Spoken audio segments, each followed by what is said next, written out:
A ghost didn't just appear in this story. She helped solve her own murder. In 1897, in the quiet mountains of West Virginia, a young woman named Zona Heaster was found dead under mysterious circumstances, but her death was ruled natural.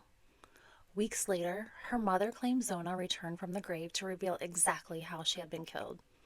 It sounds impossible, like something dreamed up around a campfire on a cold Appalachian night. But in Greenbrier County, this didn't stay a ghost story for long. It became a murder trial. The year was 1897. Greenbrier County was the kind of place where neighbors knew each other by name, church bells echoed through the valleys, and stories were passed from porch to porch long before they were ever written down. People believed dreams could be warnings. They believed signs carried meaning. And many believed the dead didn't always stay silent. Among the people living, there was a young woman named Zona Hester. Most simply called her Zona. She was known for her warm smile, her love of music, and the way she could brighten a room just by walking into it. Not long before, she met a traveling blacksmith named Edward Shue. He was charming, confident, a man who seemed eager to build a new life. They fell in love quickly. Zona's mother, Mary Jane Hester, never trusted him. She couldn't explain why, but there was just something about Edward that made her uneasy. The kind of feeling that you can't put into words, but you never forget. Still, Zona married him in October of 1896, believing they would build a happy life together. For a few short months, everything appeared normal.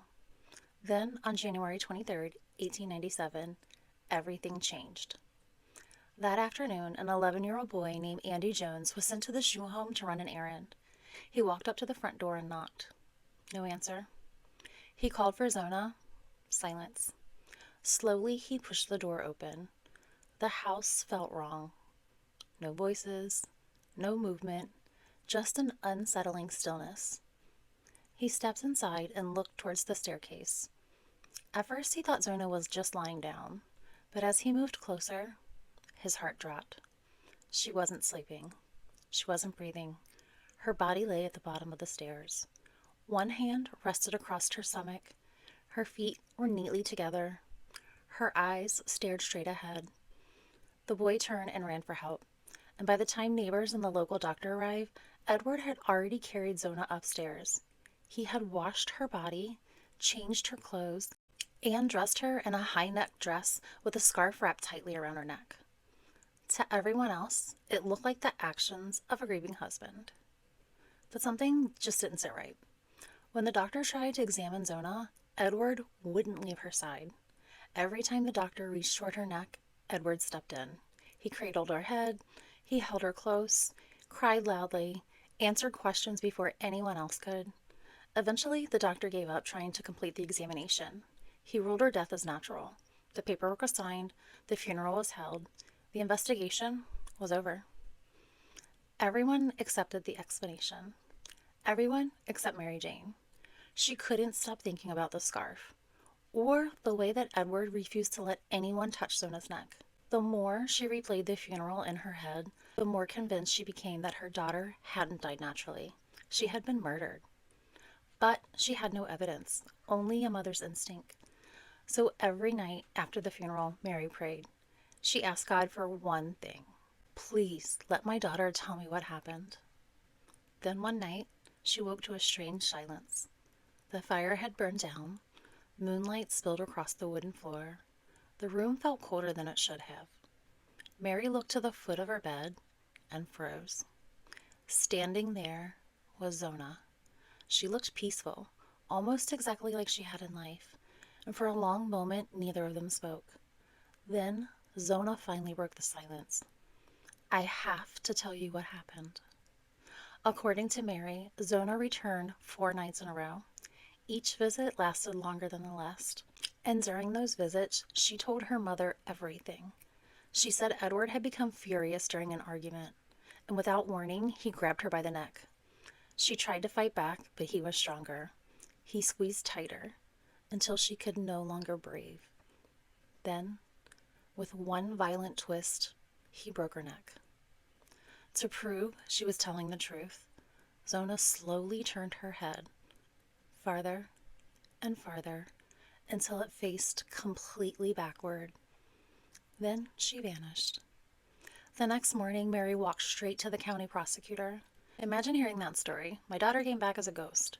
Most people would have laughed. Some probably did. But Mary never changed a single detail. Not once. Her certainty caught the prosecutor's attention. Not because he believed in ghosts, but because something about the original investigation didn't make sense. The doctor had never completed a proper examination. Edward's behavior had been suspicious. It was enough to order one final look. Authorities exhumed Zona's body, and this time doctors completed a full autopsy. What they discovered had shocked everyone. Her neck had been broken. Her windpipe had been crushed. The first vertebrae in her neck had been fractured. This wasn't a natural death. It wasn't an accident. Zona Heaster had been murdered. Edward Shue was arrested, and during the trial, prosecutors focused on the medical evidence. But the defense made one mistake that would forever turn this case into a legend. They called Mary Jane Hester to the witness stand. Their plan was simple. If she admitted she'd accused Edward because of a ghost, then surely the jury would dismiss everything she said. Instead, Mary calmly told the entire story. The prayers, the visits, the conversations, and the moment Zona turned her head completely around to show how she died. The courtroom reportedly fell silent. The judge reminded jurors that ghost stories weren't evidence. Only the facts mattered, and the facts pointed to one man, Edward Shue. The jury found him guilty on first-degree murder. He was sentenced to life in prison. However, 3 years later, he died behind bars. More than a century has passed since that trial, yet people still travel to Greenbrier County to visit Zona's grave. An official historical marker tells the story of the Greenbrier ghost, making it one of the only historical markers in America to mention a ghost. Some visitors say they've felt an unexplained presence there. Others claim they've seen a young woman dressed in white walking through the nearby hills before disappearing into the fog. Maybe it's just another Appalachian ghost story? Maybe grief gave a determined mother the courage to uncover the truth? Or maybe Zona Heaster refused to let her murderer get away with it. Until next time, Lord Keepers, stay curious. Because every mountain, every holler, and every town has a story, and some are still being whispered.